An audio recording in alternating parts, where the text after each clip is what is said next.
Well, good morning and welcome to another Wine Steward video. Before us is a bottle of French red wine from the Northern Rhone. In my glass is a Bordeaux Rouge, obviously red wine from Bordeaux, France. And these two French mnemonic devices are meant to remind me to congratulate Paul Durocher and wife on becoming parents for the first time. Yes, Josephine, welcome to Earth. Darling little girl born on July 17th, and I'll bet Paul is itching to get out of the house and present some wine upstairs. Just a quick escape, perhaps, from his domestic duties. And he, in fact, will be here this Tuesday night at 6:30 p.m. up here on the mezzanine, along with Gregoire Monteau. These are both importers. They don't work together. They actually are, you could say, competitors. But they very open-mindedly are also collaborators. Each of these guys, Paul and Gregoire, are from France, as my lousy pronunciation might suggest, and they have come over to the United States to reside in the East Bay and begin French wine importing businesses. So they return to their homeland every once in a while and hunt around for new, good, small production French wines.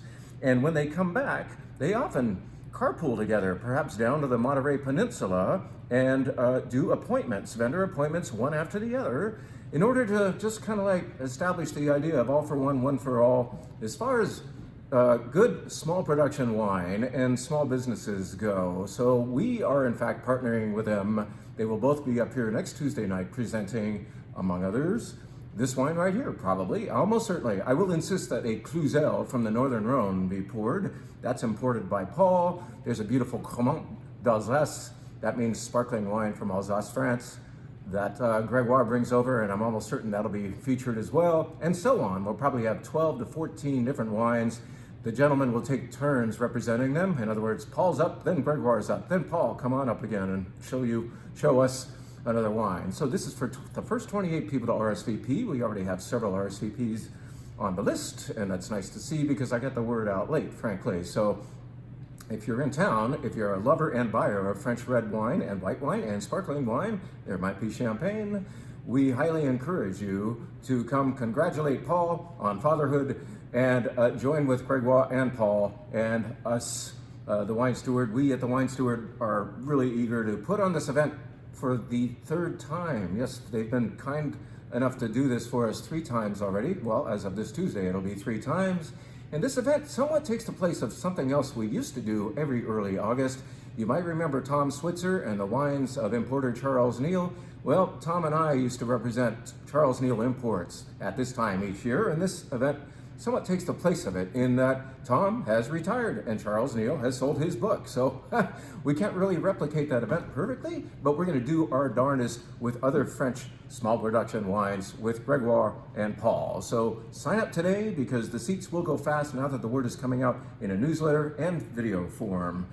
I wanted to remind you that we have a beautiful array of cheese down there. Perhaps we don't carry 100 cheeses a la Whole Foods, but we have a great selection of perhaps dozens of cheeses down there. And I was just reminded of how colorful they can be when I was looking at the cheese cooler this morning. And I thought, let's have a little show and tell. Let's show you this one, which is a favorite of ours over many, many years, called La Muse Gouda. Beautiful aged Gouda. It gets more and more dark orange as it ages. I think this is a 2-year-old. It's almost as hard as Parmesan and sometimes can have a crystalline quality. It's probably killer with a wine like this. Smells good. Tastes good. By the way, this is on the WineBar. I'll be telling you about it in a minute. But it would be kick-ass, a dark red, ripe red from Bordeaux, along with La Muse Gouda. How about another colorful cheese that we have told you about before, but why not? Let's remind you of the colors of cheeses, the beautiful rainbow of cheeses. This is Sage Darby. This is barely showing up on your screen, but Sage Darby looks threatening with its crazy green color, modeling, you could say, and yet it's really rather safe in flavor. The green comes from the addition of a little bit of sage, and it just herbs it up a little bit, but otherwise it's a quite nice and mild buttery texture and flavor going on here with Sage Darby, north of London in Derbyshire. And how about this one? How about this crazy looking thing right here that we just brought in? This is called Narina. Narina is made by the same people in Piemonte, Italy, who make Robiola Bocine. So they bought the factory next door that was making this beautiful cheese and are continuing to make it. I know it looks threatening. It almost looks like a hockey puck. It's a little shiny. Let's turn it that way. You can see that it's mostly black in color. Well, that is actually vegetable ash coating this very delicate, almost cakey in texture cheese. It's a beautiful cheese made of sheep and goat milk from Piemonte, Italy. Probably would kill it with a Barolo. So try this new cheese. I haven't even had it yet, but I read up on it. And while it looks like a hockey puck that's tied up with a bow, it's nice and soft, and don't be threatened by that color. We're just showing you all the different beautiful colors of cheeses and describing them enough so that you won't be afraid. You will try our new cheeses. If you're still afraid of all of these crazy colors, let's just remind you that we have the very normal looking, is this gonna work? It's just like one of those games. Nope, that's not gonna work. Forget it. Shut up. We have Manchego, Spanish Manchego. We all know Manchego. We all love Manchego. It's safe, but you feel exotic by having something from halfway around the world, from, in fact, La Mancha, Spain. Beautiful, nutty flavors, soft, medium hard, medium soft textures. Manchego, back in the house. So there's a little cheese show and tell, just to remind you that we have a beautiful array of cheeses down there in our cooler awaiting you, including burrata, and certainly your tomatoes must be ripe by now. So get that ensalada caprese going, get your basil and your great olive oil, perhaps some cracked black pepper, and the basil goes on top of all that, right? Tomatoes and burrata, get in on it. I should have brought that up to show you, but you know we carry it. I'm just saying, it is here from Puglia, Italy. Now let's tell you about the wine bar a little. I won't fully describe all of the wines, but I chose 4 wines to highlight. How about that? Let's tell you first about what I was sipping a minute ago and what I should sip again, just to make sure. This is Chateau La Cause, Chateau du Cause, for a good cause, meaning my satisfaction. This is from the right bank of Bordeaux. It's a Saint-Emilion Grand Cru, which means it's pretty damn good. And it's 90% Merlot and 10% Cabernet. Yes, Merlot proliferates on the right bank, right? And Cab is on the left bank especially. But they're always blends, and so, in fact, Merlot 90, Cabernet Sauvignon 10 going on here. This is a wine that we gave to our world-class wine club this month, and we bought extracts so we could bring it up to the wine bar. So how about that? We are doing an all-French red flight. We're feeling French lately. The Olympics, the Tour de France, and so on are all, well, one just finished and one's ongoing, so, and we have that event next week, so this is practice. How about that? Have our whole French red flight, including this beautiful top of the heap, end of the flight wine. It's a really beautiful Bordeaux. I'm very pleased to show you. In the white flight, once again, we jump around, and where we will stop is, in fact, a place where our friend Adam Webb and his family are right now. Before they hit the Olympics, they are in Sardinia, the arguably best location for the grape Vermentino. Vermentino happens here not only from the greatest island or location, but the greatest sublocation, they say. This is, in fact, a DOCG, Denominazione de Garantita, Consolata di Garantita, DOCG. It's easier to say. But the area is called Gallura. That's at the top, the northernmost part of the island of Sardinia, and it is felt that the greatest Vermentinos in the world come from here. This one from Canaili is certainly evidence to that idea, and you must try this Vermentino di Gallura, and it is in fact already proclaimed the favorite wine of the flight by many people tasting the white flight so far this week. Check it out. Sparkling wine of the week. You can enjoy a glass of this wine imported by Kermit Lynch. Yes, we have Champollion back here. Champollion is a great producer of Vouvray, still Vouvray. In other words, still means unbubbled. They make the sweet stuff, they make the dry stuff, and they make this beautiful stuff. So this is Vouvray Brut.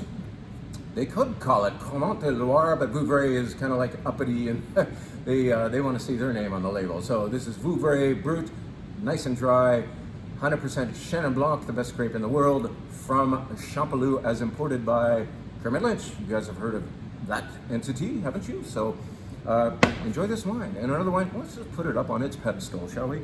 And because it belongs to me right next to another beautiful Chenin Blanc. We promised you last week that this would be appearing soon on the Wine Bar. Well, soon is now, and this is the wine that we spent all of last week's video discussing. We talked about nothing else but Chalon Chenin Blanc, and so one of the shortest videos we've ever produced, but highlighting a very, very worthy white wine grown high above the Salinas Valley, way above the town of Soledad, but not on the west side in the Santa Lucia Highlands, but in a little area, American viticultural area known as Chalon, named for this, in fact, original winery of the area called Chalon. So Chalon is located perhaps a mile and a half down the road, a little and tiny, one-lane road from the Pinnacles National Monument, and that's depicted here. That ridgeline there is the beautiful otherworldly rock formation known as the Pinnacles. You should visit the area someday and take a hike, and you might even see a California condor. That's where they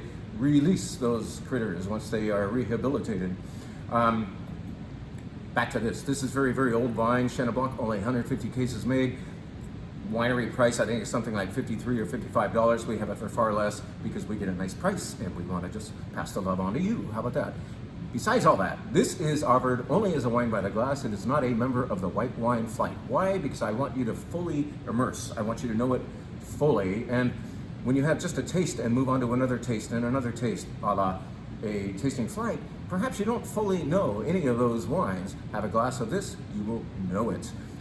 It's a beautiful, fruited, fleshy wine with good acidic spine. Why? Because it's grown in limestone. There's something about limestone that actually emphasizes acidity in a wine, and limestone is hard to find in California. That's why some idiot went up there and planted vines in 1919, and some of those old vines participate in, like I said, this 150 case production white wine beauty. The only question you have to ask yourself or our staff is, what glass should you have it in? And I'm telling the staff, you know, you could have it in a bright white glass, in other words, a small glass to emphasize the brightness, the higher acidity of the wine, or you could treat this wine like white Burgundy. And imagine you're having a white Burgundy by putting it in a New World Pinot Noir glass, and it has that breadth and importance that I think it'll actually work in that glass as well. There's no correct answer here. Use either glass. In fact, maybe you would like a half pour, a half a glass in each. If you saw this video, we'll know what you're talking about when you make such an absurd request. Can I have half a glass in that shape and another half a glass in the other? Anyway, I've talked enough about this wine for the last 2 weeks, but it deserves it. It's a beautiful wine. You're beautiful people. We hope we see you next week. Those of you who are interested in tasting and hearing about, and of course buying some good French wine from Paul and Gregoire and the Wine Steward. Thank you very much. Have a fantastic weekend.